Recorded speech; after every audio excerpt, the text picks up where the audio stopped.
வணக்கம் மக்களே! இன்னைக்கு சிங்கப்பூர் சமையல்காரன். வாங்க என்ன சமைக்கிறதுங்கிறத பார்ப்போம். இப்போ சின்ன வெங்காயத்த எடுத்து அப்படியே வெட்டிக்கிருவோம். பொடி பொடியா வெட்டிக்கிருவோம். ஆமா. வெள்ளை பூடு வேற இதில் இருக்குது. அதை வேற அள்ளி அங்கிட்ட ஓரமாக எடுத்து வச்சுக்கிட்டுருவோம். ஏன்னா அது இருக்கிறது கொஞ்சோண்டு சின்ன இடம். அதை தனியாக அங்கிட்ட அள்ளி எடுத்து வச்சுக்குவோம்.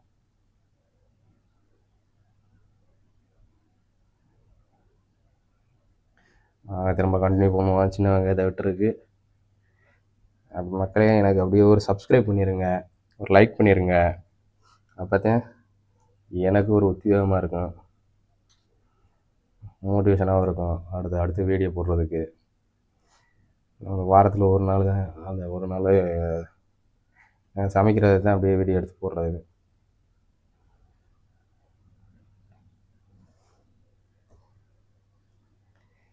என்னோட கஷ்டத்தோட கஷ்டமாக இதையும் ஒன்று எடுத்து போடுமே அப்படின்னு தான். இவ்வளவு சின்ன இடத்துக்குள்ள நாங்கள் இது பண்ணிடுறோம். 12 பேர் சமைச்சு சாப்பிட்ருக்கோம். ஆனால் இப்போதைக்கு ஆள் இல்லை. அதனால தான் எனக்கு வாரம் வாரம் இந்த மாதிரி ஆள் இல்லாத டயத்தில் அப்படியே வீடியோ எடுத்துக்கிறது.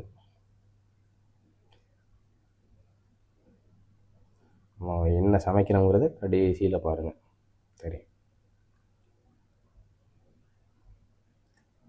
வெங்காயத்தை நல்லா பொடியாக வெட்டி வச்சுக்கிற மாதிரி வதக்கையில் சீக்கிரம் வதங்கிடும்.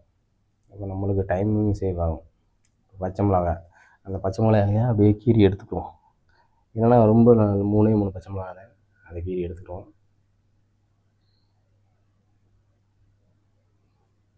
ஏன்னா அந்த 3 பச்சை மிளகாய் போதுமானதுங்க. அது நல்லா பெருசாக இருக்குது, அதனால் போதுமானது. தக்காளி தான் கொஞ்சம் பெருசாக 2 ஆகிப்போச்சு. வேறு சின்ன தக்காளி இல்லை. 2 தக்காளியை வெட்டி எடுத்து வச்சுக்கிடுவோம்.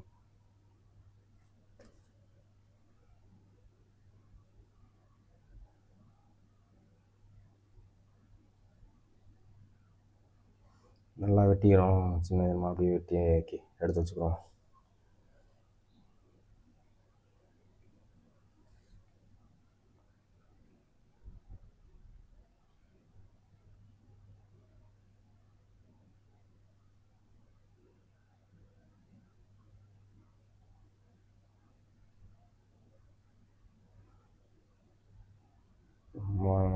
அவ்வளோ தக்காளியும் வெட்டியாச்சு.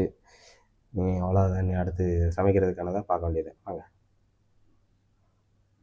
புளியை எடுத்து வச்சுருக்கேன் பாருங்கள். அப்போவே புரிஞ்சிருக்கும் உங்களுக்கு புளி எதுக்கு வரும் அப்படின்ட்டு. அதுங்க அது அப்படியே ஊறட்டும் புளி.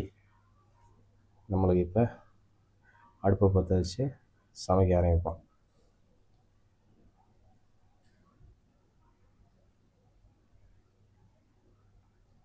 அப்படியே சட்டியை எடுத்து வச்சுக்கிறோம். அடுப்பில் வச்சுட்டு அடுப்பை பற்ற வச்சுக்கிறோம்.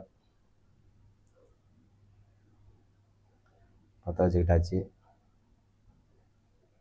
கொஞ்சம் காயட்டும், சட்டியை காஞ்சிக்கிறட்டும். காஞ்சிக்கிட்டா தான் கொஞ்சம் நம்ம எண்ணெய் ஊற்றி வதங்குறதுக்கு நல்லா. இதை காஞ்சிருச்சு. எண்ணெயை ஊற்றி எண்ணெயும் காஞ்சிருச்சு. வெந்தயத்தை போட்டுக்கிறோம். அப்படியே வெங்காயம், பச்சை மிளகாய், வெள்ளைப்பூடு எல்லாத்தையும் ஒன்றா போட்டு வதக்கிக்கிறோம்.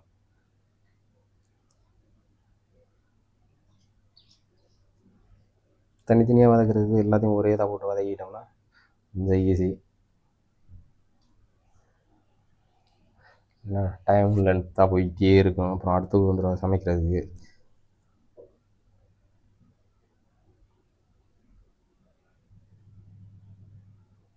வதங்கட்டும், நல்லா வதங்கட்டும்.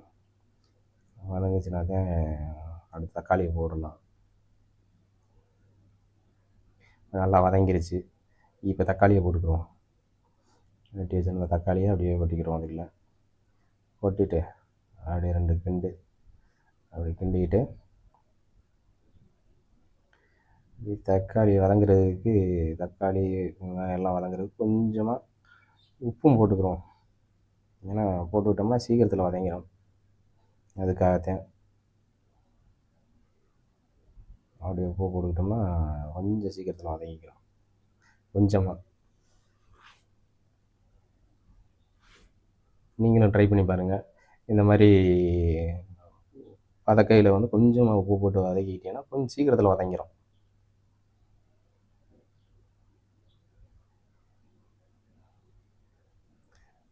அதை விட இன்னும் கொஞ்சம் மூடி வச்சுக்கிட்டோம்னா, இதெல்லாம் போட்டு எல்லாத்தையும் எடுத்து கொஞ்சம் மூடி வச்சுக்கிட்டோம்னா, இன்னும் சீக்கிரத்தில் வதங்கிரும்.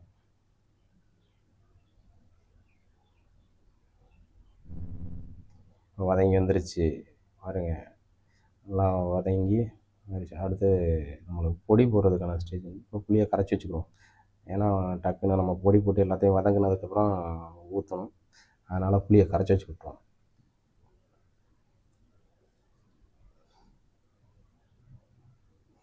இப்போ மஞ்சள் பொடியை போட்டுக்கிறோம். மங்காரமாக மஞ்சள் பொடியை போட்டுக்கிறோம். வாங்க.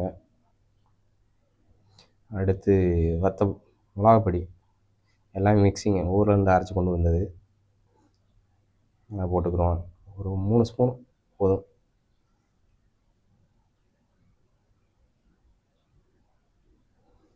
ஸ்பூன் போட்டுக்கிட்டோம்னா போதுமானது. ஏன்னா எல்லாம் மிக்சிங்காக இருக்குது இதில். வேறு எந்த பொடியும் கிடையாது. மஞ்சள் பொடி, இந்த மிக்சிங் மசாலா, அவ்வளோதான். அப்படி நல்லா கிண்டி வதக்கிக்கிறோம். நல்லா வதக்கி அந்த பொடியோட போகிற வரைக்கும் வதக்கி எடுத்துக்கிட்டு, அதுக்கப்புறம் கரைச்சி வச்சுருக்க புளி எடுத்து அதில் ஊற்றிக்கிறோம்.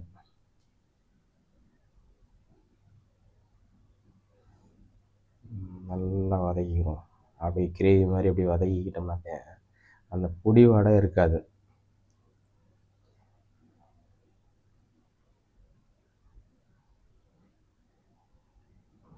நல்ல ஒரு பக்குவத்துக்கு இப்போ தான் வந்துக்கிருக்கு பாருங்கள். நல்ல பக்கத்துக்கு வந்துருச்சு. இப்போ நம்மளுக்கு வந்து அதில் வந்து புளியை ஊற்றுவோம். இப்போ புளியை ஊற்றிக்கிறோம் அதில்.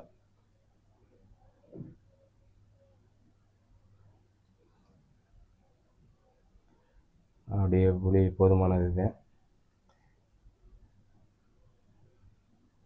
இப்போவே நீங்கள் வந்து கண்டிப்பாக கண்டுபிடிச்சிருப்பீங்க என்ன சமைக்க போகிறோம் அப்படிங்கிறத.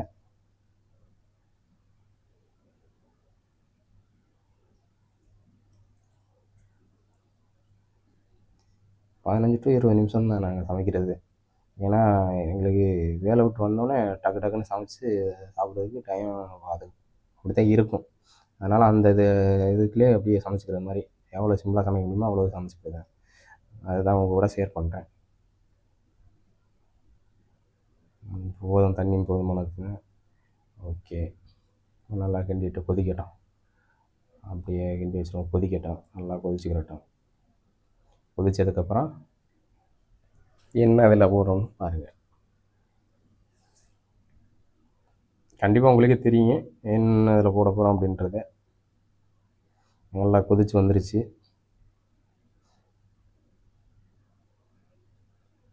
இப்போ அதில் வந்து கீழே பார்த்த மீன், அதாவது நேற்று வரைக்கும் கடலில் கொதிச்சுக்கிட்டு இருந்தது, இன்றைக்கி நம்ம கடாயில் கொதிக்க போகுது. வாங்க, அதை ஒன்றொன்னா எடுத்து அப்படியே கொதிச்சுக்கிட்டு இருக்க குழம்புல தூக்கி குளிப்பாட்டுவோம்.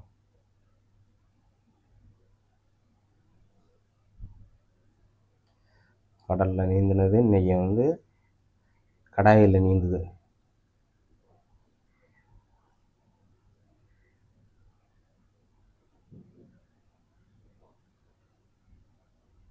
இது என்ன மீனுன்னு தெரிஞ்சு கமெண்ட் பண்ணுங்கள். மகளை மறந்துடாதீங்க, சப்ஸ்கிரைப் பண்ணிடுங்க, லைக் பண்ணிடுங்க, ஷேர் பண்ணிடுங்க. அப்போ தான் எனக்கு வந்து ஒரு உத்வேகமாக இருக்கும். பாருங்கள், இப்போ வந்து எல்லாம் நல்லா ரெடி ஆயிடுச்சு. இப்போ நம்மளுக்கு வாங்க பார்ப்போம் என்ன அப்படி எப்படி இருக்குது அப்படின்றத. நல்லா கொதிச்சு வந்துருச்சு. என்னடா மீனை போட்டு அப்படியே கொதிக்க வரு அப்படின்ட்டு. அப்போ தான் வந்து எல்லா மசாலா எல்லாமே வந்து அந்த மீனில் போய் சாரும். சிலர் வந்து போட்டு உடனே வந்து கொஞ்சம் நேரத்தில் அப்படியே எடுத்துருவாங்க. நம்மளுக்கு அப்படி இல்லை. எல்லாம் கொதிச்சதுக்கப்புறம் அப்படியே போட்டுட்டு இன்னும் அந்த இது டைம் மீனை வந்து நல்லா பற்றி மசாலாலாம் உள்ளே போய் சேரும். இப்போ மீன் எடுத்து சாப்பிடலையும் நல்லா டேஸ்ட்டாகவும் இருக்கும். இப்போ பாருங்கள் எப்படி இருக்குன்னு. நல்லா கொதிச்சு வந்துருச்சு. அப்படியே பாருங்கள், மீன்லாம் உடையலை பாருங்கள்.